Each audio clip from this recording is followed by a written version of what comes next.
नमस्कार, स्वागत है आपका न्यूज 69 में। मैं हूं आपके साथ अंकिता और बढ़ते हैं इस वक्त की बड़ी खबर की ओर। मध्य प्रदेश की राजधानी भोपाल की उत्तर विधानसभा हॉट सीट बनी नजर आ रही है। भाजपा और कांग्रेस आमने सामने है, तो वहीं त्रिकोणीय श्रृंखला खेलने आम आदमी पार्टी भी मैदान में उतरी हुई है। पार्टियों के साथ साथ निर्दलीयों की भी घमासान उत्तर विधानसभा में देखने को मिल रही है। निर्दलीय प्रत्याशी भी अपने आप को जीता हुआ साबित कर रहे हैं।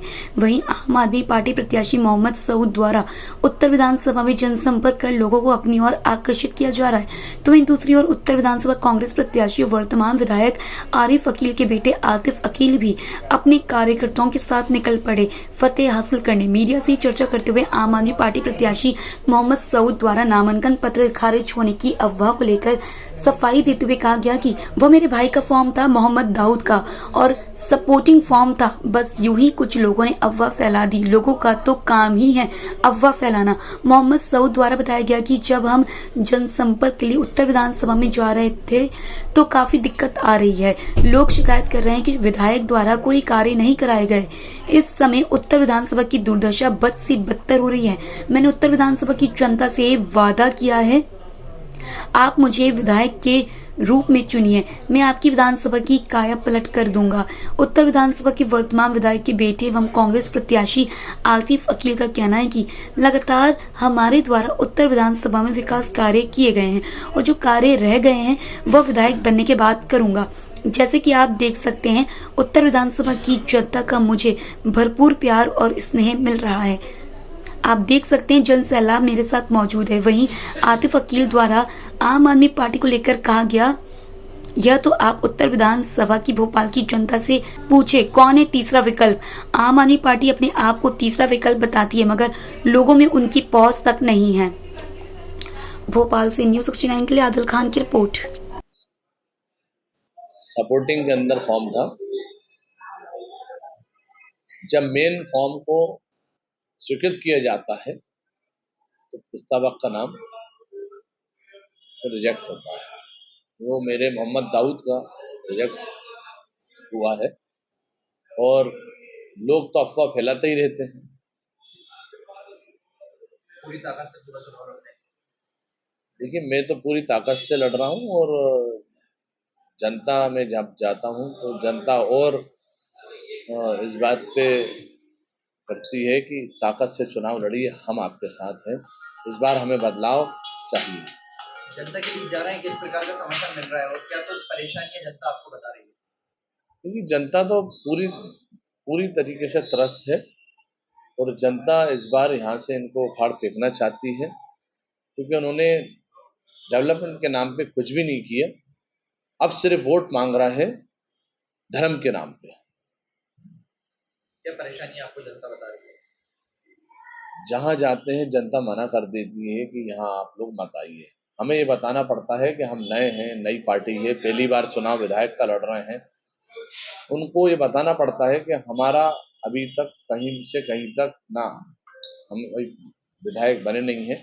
तो जो वर्तमान विधायक हैं जनाब आरिफ अकील साहब, उनका काफ़ी यहाँ पे विरोध है और जनता उनको बिल्कुल यहाँ से और उनके जो बालक को लड़ाना चाहते हैं उनको हटाना चाहते हैं। ऐसी कौन सी समस्या है, खास ऐसी कौन सी समस्या है जिस वजह से जनता नहीं चाहती कि न कोई प्रत्याशी आके अपनी बात रखे? देखिए, सब जो जब भी ये गए तो उन्होंने वादे किए होंगे पहले कि अब की बार सब हो जाएगा, फिर इस बार हो जाएगा, फिर अब सरकार आने वाली है। ऐसे करते करते 5 बार यानी कि 25 साल ऐसे निकाल दिए उन्होंने। सरकार आई चली गई, मंत्री भी रहे, लेकिन कहीं की जो समस्या है, मतलब थोड़ी बहुत तो मान लेते हैं, लेकिन इतनी बड़ी समस्या यहाँ पे रोडों की है, नाली की है, नाली भरी पड़ी है, हाल से हाल सीवेज है, गार्डन की तो सवाल ही नहीं उठता जब नाली साफ सफाई नहीं है। तो जनता सबसे ज्यादा सीवेज और नाली और आपके पानी जो सीवेज का मिल के आ रहा है, इससे बहुत त्रस्त है। कांग्रेस के परिवारवाद पे क्या कहेंगे? देखिए, कांग्रेस आज जो पीछे है उसका मेन रीजन है कि उसके अंदर मैसेज ये है कि जो रूम के अंदर एसी के अंदर है वो चुनाव लड़ेंगे, या जो भाई है बेटा है वो चुनाव लड़ेंगे। लेकिन आप पार्टी के अंदर एक मोबाइल की शॉप वाले को विधायक बना देते हैं उठा के। इसके लिए जनता में एक उत्साह है कि हम भी बन सकते हैं, हमें भी चांस मिल सकता है। कांग्रेस पार्टी के अंदर इसके कारण पीछे है। आम आदमी पार्टी को आप किस नजरिए से देखते हैं उत्तर विधानसभा में, जबकि कांग्रेस जो भाजपा के साथ साथ निर्दलीय काफी प्रत्याशी यहाँ पर कर चुकी है? देखिए, निर्दलीय तो बहुत सारे हैं, लेकिन निर्दलीय मैं समझता हूँ कि गली के अंदर ही चुनाव लड़ पाएंगे, और अगर मुकाबला है और कोई लीड करेगी तो वो आप पार्टी करेगी। आम आदमी पार्टी क्या लोगों के लिए वो तीसरा विकल्प, सफल विकल्प घोषित होगी? देखिए, हिंदुस्तान के अंदर 2 जगह सरकार बना लेना और वहां से निकल के गुजरात जैसी जगह में वो अपने वोटों को साध लेना, ये कम बात नहीं है कि केंद्र सरकार इतने दबाव बनाने के बाद भी वो निकल के अपना वोट बैंक तैयार कर रही है। वोट ऑफ परसेंटेज हमेशा हर चुनाव में उसका बढ़ता चला है। कल दिग्विजय सिंह जी ने भी एक बात कही कि अपना वोट खराब न करें, किसी और पार्टी को देके, यहाँ पे सिर्फ मुकाबला कांग्रेस और भाजपा के बीच में। उनकी बात बिल्कुल सही, यकीनन सही है। आप पार्टी पे वोट दीजिएगा, ये उनका संदेश होगा। क्या लगता है कि आम आदमी पार्टी के राष्ट्रीय अध्यक्ष यहाँ पे मध्य प्रदेश जा सकते हैं अपने प्रत्याशियों को बढ़ावा देने के लिए? बिल्कुल, अरविंद केजरीवाल जी जो हैं, यहाँ पे 9 तारीख को उनका आगमन हो सकता है।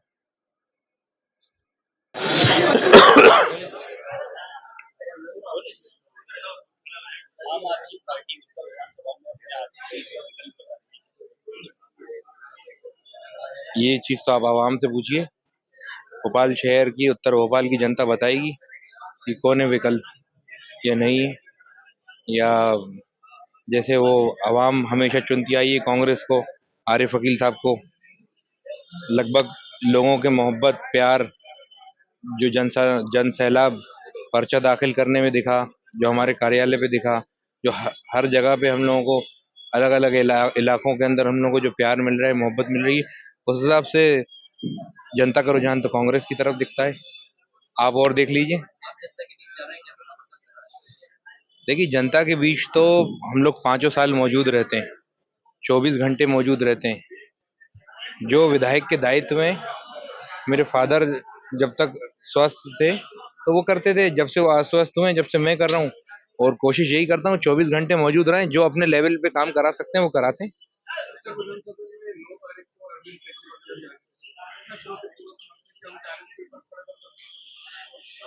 देखिए, हर इलेक्शन का अलग अलग मूड होता है। अलग अलग इलेक्शन के अंदर अलग अलग पार्टी के लोग आते हैं, प्रचार करते हैं। उन पार्टी के नेता भी आते हैं, अभिनेता भी आते हैं। लेकिन उत्तर भोपाल का फैसला लगभग 6-7 बार से वही रहता है। और जब तक जैसा कहीं ना कहीं आवाम फैसला करती है कि कौन सी पार्टी की सरकार आएगी, कौन से इलाके से, कौन सी विधानसभा से कौन सा उम्मीदवार जीतेगा, तो जिस हिसाब से हालात दिख रहे हैं उस हिसाब से कांग्रेस के फेवर का माहौल है, और कांग्रेस 170 भी पार करेगी इंशाल्लाह। बीजेपी प्रत्याशी बोल रहे हैं कि कोई बदलाव का है, उत्तर में बदलाव देखेंगे। जब वो महापौर का चुनाव लड़े थे तो 17,000 से उत्तर भोपाल हारे थे, और जिस वार्ड से रह चुके हैं पार्षद, वो वार्ड भी हार गए थे। तो उन्हें खुद समझना पड़ेगा कि मजबूरन पार्टी ने उनको टिकट थोप दिया है। अब रात में सुकून से नींद आती नहीं आती, ये भी उनके लिए एक सवाल है। कहीं ना कहीं उनका करियर एक दांव पे लगा हुआ है। लेकिन मेरा ये कहना है, पार्टी ने उनको टिकट दिया है, लेकिन उत्तर भोपाल का जो मोड है वो कहीं ना कहीं कांग्रेस की तरफ रुझानित करता है। इसलिए क्योंकि कांग्रेस के लोगों ने यहाँ पर काम करा है। पुराने शहर में जितने विकास करे हैं वो कांग्रेस लोगों ने काम करा है। जो भी विकास हुए हैं कांग्रेस के द्वारा हुआ है, कांग्रेस के जनप्रतिनिधियों के द्वारा हुआ है। हमें समझना पड़ेगा कि कौन सी पार्टी के लोग काम कर रहे हैं। 18 साल से भाजपा की सरकार है। यहाँ क्या आलोक शर्मा खुद महापौर रहे, उन्होंने पुराने शहर के लिए क्या डेवलपमेंट लेके आए? पुराने शहर के लिए कोई अचीवमेंट बता दे। जनाब आरिफ अकील साहब 6 बार के एमएलए हैं, कई कमेटी हॉल बनवाए हैं उन्होंने, कई अस्पताल बनवाए हैं, गैस राहत मंत्री रहे, गैस पीड़ितों को कांग्रेस शासन के अंदर 2 बार मुआवजा मिला। भाजपा के जो अल्पसंख्यक जो गैस राहत मंत्री रहे, उन्होंने जब से आरिफ अकील साहब मंत्री हटे हैं, पिछले 18 साल पहले जब मंत्री हटे, तो उसके बाद कितने हॉस्पिटल्स डेवलप करे उन लोगों ने? जब माननीय विधायक आरिफ अकील साहब 15 महीने की सरकार थी तो कमला नेहरू के अंदर हॉस्पिटल एस्टेब्लिश कर रहे थे। तो पुराने शहर के लिए कहीं ना कहीं विकास तो कर रहे हैं। बस स्टैंड लोगों के लिए बनाया ताकि शहर पुराने शहर में भी रहे और ट्रैफिक व्यवस्था भी सुधरे। तो काम तो कर रहे हैं, लेकिन बीजेपी वालों के जो लोग हैं, बीजेपी के जो लोग हैं, उनकी नीयत में काम करना नहीं है। माननीय विश्वास सारंग जी ने बहुत सारा बजट उठाकर दूसरी विधानसभाओं के अंदर ले गए। आलोक शर्मा हर बार गुरुजी बन जाते हैं। 2013 में बन गए, 18 में बन गए, 8 में खुद हार गए। उन्होंने तब क्या करा? अब इलेक्शन मोड आ गए तो झूठे झूठे वादे कर रहे हैं। भैया, जब आपकी 18 साल से सरकार थी, सीएम साहब के आप सबसे खास आदमी हो, आपने पुराने शहर के लिए क्या करा? क्या अचीवमेंट है आपका पुराने शहर के लिए? झूठे झूठे वादे तो आप खूब कर लेते हो। ये एक सच्ची मिसाल है कि आपने चौक के अंदर वादा कर लिया लोगों से कि हम हेरिटेज सिटी बनाएंगे। बनाई? आप खुद जाके देखिए। जनाब आरिफ वकील साहब ने तो बहुत सारे विकास करे हैं और उनके लिमिटेड अमाउंट के अंदर, बजट के अंदर उन्होंने काम कराया है। और पुराने शहर को और अच्छा विकसित करने के लिए एक बल्क अमाउंट के अंदर बजट लगेगा, वो कांग्रेस लाएगी। और मालिक ने चाहा कांग्रेस की सरकार आएगी और पुराने शहर के अंदर बहुत सारे जो विकास हैं वो कराए जाएंगे। जैसे आप मेट्रोज देखेंगे, माननीय कमलनाथ जी की देन है। हमारा प्लान है, मेरे फादर का विजन है कि पुराने शहर के अंदर जो फ्लाईओवर्स नहीं बन पाए वो बने। हम लोगों की प्लान है, हम लोगों के विजन है कि जो पुराने शहर के अंदर जो स्कूल्स हैं और अच्छे एस्टेब्लिश्ड हों, उनका इंफ्रास्ट्रक्चर एस्टेब्लिश्ड हो, उनके वेल स्किलफुल टीचर्स हों। ये पुराने शहर की डिमांड है, हम कोशिश कर रहे हैं, लेकिन शासन बीजेपी का है, कहीं ना कहीं उसकी कमी रहती है। सरकार अगर बनती है तो सबसे प्राथमिक लेवल पे देखिए, आवाम को एक चीज डिसाइड करनी पड़ेगी कि हमें कौन सी सरकार चाहिए। 18 साल की सरकार जिसने कोई काम नहीं करा? माननीय कमलनाथ जी का विजन 15 महीने के अंदर बहुत सारे काम करे। तो जो सरकार काम कर रही है, जो हमारे लिए प्लान लेके आ रही है, बीजेपी वाले माननीय शिवराज सिंह चौहान जी कमलनाथ जी की चीजें कॉपी करके उसको नए नए नाम देकर लेके आ रहे हैं, ये क्या सही है? और वो भी 18 साल बाद। आपका विजन अच्छा होता, आपका विजन बड़ा होता तो आप कमलनाथ जी के प्लानिंग को अभी से इम्प्लीमेंट, पहले 18 साल पहले से इम्प्लीमेंट करते। क्यों मध्य प्रदेश सरकार कर्जे में है? ये सवाल उनसे पूछना चाहिए आपको। बीजेपी कह रही है कि हमने अभी तक घोषणा पत्र जारी इसलिए नहीं किया है कि हम देखना चाहते हैं कि कांग्रेस अपने झूठे वादे और कितने लेकर आती है। कांग्रेस के झूठे वादे नहीं है।